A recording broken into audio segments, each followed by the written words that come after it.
အဲ့တော့ကြောင့်ဝင်လာတဲ့ကူမတယောက်ချင်းစီတိုင်းလက်မလေးထောင်ပေးပါဒီ channel ကို subscribe မလုပ်ရသေးတဲ့ကူမများရှိရင်ဝင်ရတဲ့အနေနဲ့တယောက်တစ်ချက် subscribe လေးနှိပ်ပြီးကြပါအောင်ဗျာနော်အားလုံးပဲမင်္ဂလာပါလက်မလေးထောင်မယ် channel ကို subscribe လုပ်မယ်ဒီ channel ကိုတွေ့တဲ့မြင်တဲ့ကူမများရှိရင် subscribe လေးလုပ်ပေးပါဒီ channel ကကျွန်တော်တို့ထုံးမဲ့ channel အသစ်ဖြစ်တယ်သိရစရာတဲ့ scenario ကိုနားလဲပါတယ်တဲ့နော်ကဲပေါ့လဲမှန်ပါတယ်6လေးထွက်ပါတယ်38ပတ်တီးလဲတဲ့83ထွက်ပါတယ်သူများခါကြီးအများကြီးရှုံးသွားကြတယ်ဗျာခဏပြန်2ပွဲထွက်တယ်ပြီးလို့ရှိရင်ပတ်တီးနှလုံးပြောက်တယ်ကျွန်တော်ပြောပြီးသားပိတ်ရရှိရင်ကိုမပတ်တီးကအားကောင်းတဲ့နေရာမှာလုံးဝမပါဘူးကျွန်တော်ပတ်တီးပိတ်ရရှိရင်ကျွန်တော်ဘယ်တော့မှပတ်တီးမပေးဘူးဘာဖြစ်လို့လဲဆိုတော့ပိတ်ရရှိရင်ပတ်တီးကကျင်းတီပြောက်ဖို့ကရာခိုင်တော့100ရာခိုင်တော့ဝင်ပြောက်ဝင်ပတ်တီးကအဲ့လိုမျိုးကျွန်တော်တွေးထားခဲ့တာနော်ကျွန်တော်ပြောတာလေကိုမရဲ့လက်မခံဘူးတချို့တွေလိုက်ဆောကြတဲ့ပတ်တီးပိတ်ရရှိရင်ပတ်တီးအဖို့ပိတ်ရရှိလို့အဖို့ဝင်ခေါ်ရဲဆိုရင်ပတ်စံပေးလိုက်မထိုးနဲ့လို့တော့ကျွန်တော်ပြောထားပြီးသားပတ်တီးသမားတွေကျွန်တော်ရဲ့စေတနာပါလူတွေမိုးရင်မုန်းမယ်အကူမတွေတော့ကျွန်တော်မုန်းမှာမဟုတ်ဘူးကျွန်တော်စကားတွေကမမှန်တဲ့စကားတွေပြောတာမဟုတ်မှန်တဲ့စကားတွေဖြစ်တာနော်နှစ်ကတတိကံဖြစ်လာကာဗျာမရှုံးတာဥထုံးမင်းလူတွေတဲ့ဟုတ်တယ်စစ်ကြဲပြီးအောင်ဝိတ္တနေသူလက်ကြီးကောင်းတယ်မူမာတော့ဆရာတဆူပါတဲ့ကျေးဇူးပါနော်ကျွန်တော်ရဲ့မူလေးတွေအခုလိုတကူတကအားပေးတဲ့ကူမတွေလည်းကျေးဇူးတင်တယ်နော်38မှာရတဲ့ကူမတွေလည်းဝမ်းသာတယ်နော်ဒီဘက်မှာအများကြီးပေါက်တယ်ကျွန်တော်သိတယ်ဒါပေမဲ့ကျွန်တော်အောင်ဝဲမခံပါဘူးနော်အောင်ဒီပိုင်းတွေတော့ကြည့်တယ်โอเคပါအောင်ဒီပိုင်းတွေတော့ site လေးတွေပဲပြကလင်နာမူလေးတွေပြတယ်လက်တော့ site လေးတွေပြတယ်ကျွန်တော်အဲ့လိုပဲပြခဲ့တာနော်ခုနောက်ပိုင်းကကျွန်တော် site တွေမူတွေမပြဘူးဆိုတာကကျွန်တော်မူတွေ site တွေပြတယ်ဆိုရင်အရန်ဟော်လွန်အားကြီးတယ်ပေါ့နော်ရွှေတောင်ရံကိုလာလဲပါတဲ့နော်တောင်းရှိပြီအမှန်တကယ်ပေါက်ကြီးပါတဲ့ကိုးနဲ့နှစ်ခါပါသွားတဲ့ငွေရဲ့ပြန်အပြင်ပူပါသေးတယ်ကျေးဇူးတင်ပါတယ်ဆရာစီနာလေးသားတယ်ဆရာတော်နဲ့ရွှေစာရံမှာမြင်လိုက်တယ်ဝီးသွားလို့ဆရာဟာမြင်တော့မြင်ခဲ့ဗျာတကူတကကြီးမြင်ရခေါ်လိုက်ရနေအောင်နော်ခေါ်လိုက်ရနေတာဟိုရွှေစာရံမှာကျွန်တော်တို့လည်းရောက်တယ်ဆိုတာနဲ့ကာနစီရောက်တယ်ဆိုတာနဲ့ကားထိုးပြီးတော့ရွှေစာရံဖះမှာပွဲပေးပြီးတော့ကျွန်တော်တို့ဒီအောက်ကိုတခိုင်းတက်ဆင်းသွားတာမန်လေးလာတာမသိလားအဖို့ဝင်နေတော့သိရလေမန်လေးလာတာကျွန်တော်မန်လေးလာတယ်လို့ကျွန်တော်ဖုတ်ဝင်နေအကုန်လုံးဂရုထဲမှာပြောပေးထားတာလေကျွန်တော်မန်လေးရောက်နေတယ်လို့ပြောထားပြီးတယ်ဘယ်သူမှလည်းဟိုနေမဖြစ်ပါဘူးအင်းဝါတော့လာခိုင်းတယ်ပေါ့နော်အကိုတယောက်အင်းဝါတော့လာလဲပါဆိုတော့ကျွန်တော်ကလည်းတိတ်ပြီးတော့မအားတာပေါ့နော်ဆရာရဲ့အပြည့်နေ30ဆရာကြောင့်ခြေသွားတယ်တဲ့ဝမ်းသာတယ်နော်ဆရာနေကောင်းကြားမှာပါသေးလို့တဲ့ဝမ်းသာမိတယ်ဂရုဆက်ပါဆရာတော့ပြန်ကြည့်မယ်တဲ့စူးလဲလာတော့မှထင်တယ်တဲ့နှစ်ပရိတ်တွေမမြူးတာအဲ့ချက်တွေကြောင့်နော်နှစ်ပရိတ်လာလို့ရှိရင်လာတော့မှာခင်ဗျားတို့နှစ်ပရိတ်လာပြီဆိုတာနဲ့ဘူးသုံးဖက်သက်လာလိုက်မယ်ဖိုးသားနတ်မီနဲ့ပါတဲ့ဖိုးသားနတ်မီနဲ့ပါပဲလေ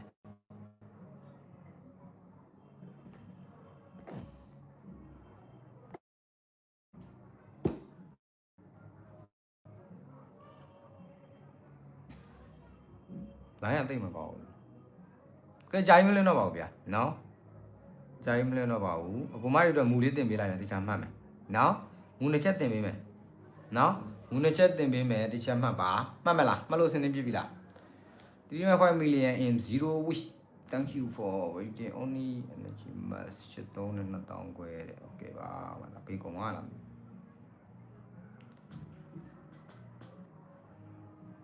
ကဲ live မြင်15မိနစ်စမယ်ဗျာနော်စောသီးလေးပဲပြောပြီးစောသီးလေးနားမယ်နော်အဖွဲ့ဝင်တွေလည်းမနက်ဖြန်7:00နာရီထိဝင်လို့ရတယ်နော်နောက်ရက်7:00နာရီကျော်မှဝင်ကျင်ပါတယ်ဆိုလို့ဝင်လို့မရတော့ဘူးတခါလေးပြောထားပြီးသားနော်မနက်ဖြန်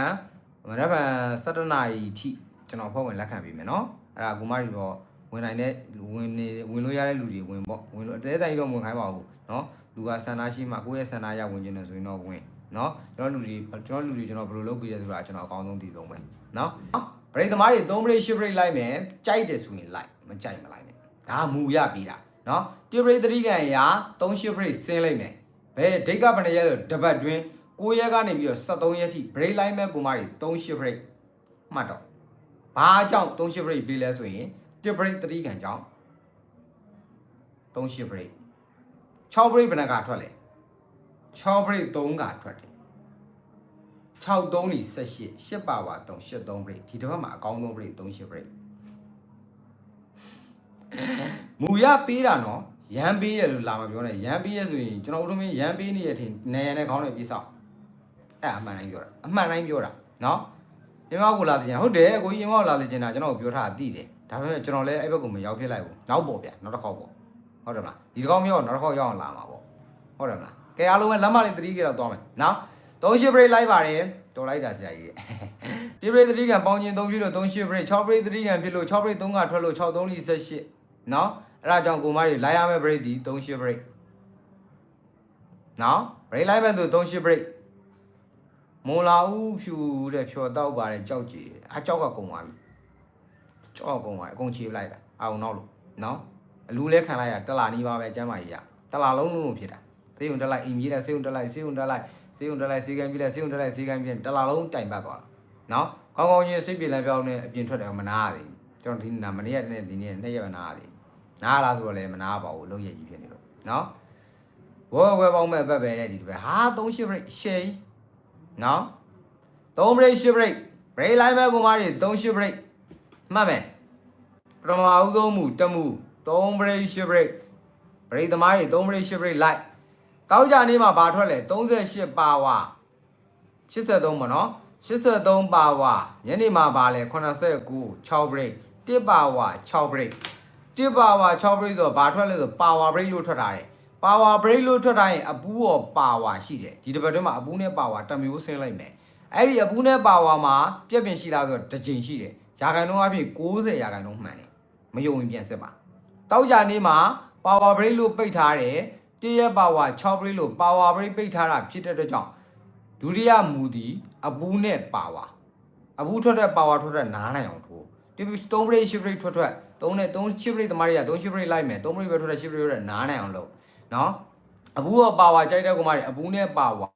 ကြိုက်တာကိုလုပ်နော်အပူလေးပြောပေးပါလားအပူကကျွန်တော်ကပါဝါပိတ်တဲ့မူလောက်ပဲကျွန်တော်ကအပူမိန်ထုတ်လို့ရတာအပူကပါဝါ break ဖြစ်လို့ပါဝါ break ဖြစ်လို့အပူရောပါဝါရောအပူနော်ပါဝါနဲ့အပူဆင်းမယ်ထွက်ရင်မြောက်ထိုးမိန်တော့ကျွန်တော်တို့ဒီနေလိုက်ထဲမှာပိုင်ထိုးမယ်ဟုတ်ပြီလားနော်လိုက်မဲ့ကောင်မတွေ break 38 break နော် break သမားတွေ38 break ကဘာနဲ့တွဲပြီးနိုင်လဲဆိုပေတန်နဲ့တွဲပြီးနိုင်တယ်နော်38 break သမားတွေကပေတန်နဲ့တွဲပြီးနိုင်တယ်တော့ဒီဘက်ပေးရမရှိဘူးလေပေတန်လာမှာပဲနော်အဲ့တော့ကြောင့်ပေတန်သမားတွေတော့ကတော့ဘာလို့ကျွန်တော်မညွှန်ကြားပါဘူးပေတန်သမားတွေကပေတန်တီးတန့်ရှိတယ်ပေတန် fan တွေတက်ရှိတယ်ဥထုံးပေတန်ကို fan တွေနဲ့တီးတန့်သုံးတဲ့ကောင်မတွေရှိတယ်နော်အဲ့တော့ကြောင့်ပေတန်သမားတွေပေတန်လောက်ပါနော်break သမားတွေကတော့3 break 10 break လိုက်ပါနော်3 break 10 break လည်းမူပြီးပြောထားရင်တော့တမူလေးပြောထားမဟုတ်တော့2မူဥထုံးမင်းရမ်းပေးတာမဟုတ်မူလည်းပေးတာမယုံရင်ပြန်စစ်ရှင်းရှင်းလေးဥထုံးမင်းပြောတာကလင်နာမူမဟုတ်ဘူးဆိုရင်ပြန်စစ်ရမ်းမပြောဘူးဘယ်တော့မှနော်ဆရာတော်စောပတ်သီးလေးပေးပါလားကျွန်တော်ဖုန်းဝင်ခေါ်ထားတာဖြစ်တဲ့အတွက်ကြောင့်ပတ်သီးနဲ့အခွေလိုင်းပေါ်မှာရှိမှာမဟုတ်ဘူးမူရှိတော့ပြောပေးမယ်မူမရှိတော့မပြောပေးဘူးနော်အဲ့ဒါလေးတော့နားလည်ပြီနော်လိုက်မယ်ဆို3 break 10 break လိုက်မယ်နော်ပါဝါ break ထွက်ခြင်းကြောင့်အပူရောပါဝါနော်1 break 3ရကြောင့်3 break 10 break 6 break 3ကထွက်ခြင်းကြောင့်10 break 3 break 3 break 10 break ပထမတစ်ချက်မူ3 break 10 break ဒုတိယမူဒီအပူရောပါဝါဒါပြီးပြီနော်ပြီးပြတဲ့အတွက်ကြောင့်တနင်္လာနေ့အဖွင့်နေ့နော်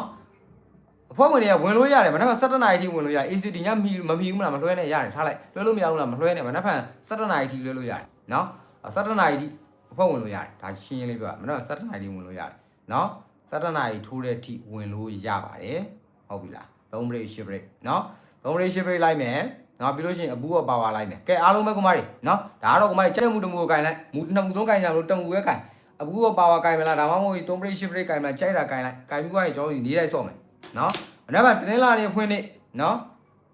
ဒီ6536ခွေကောင်းလားဆရာကြီးမကြိုက်ဘူး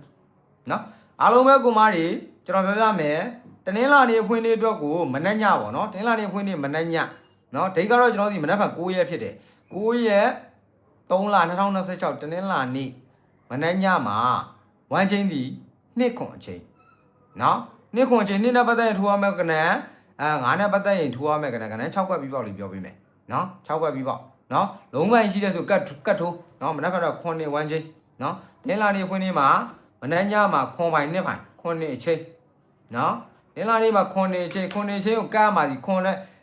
2နဲ့ပတ်သက်ရင်2 5 2 6 2 8နော်2နဲ့ပတ်သက်ရင်2 5ရဲ့2 6က2 8ကနော်ပြီးလို့ရင်ခွန်နဲ့ပတ်သက်ရင်5ခွန်6ခွန်8ခွန်နော်5ခွန်6ခွန်8ခွန်မှတ်မယ်နော်52 62 82 50ခွန်60ခွန်80ခွန်နော်2ခွန်ချင်း1ခွန်ချင်းကို968နဲ့ကတ်တာနော်2ခွန်ချင်းကို968နဲ့ကတ်နော်2ခွန်ချင်းကို968နဲ့ကတ်ပါ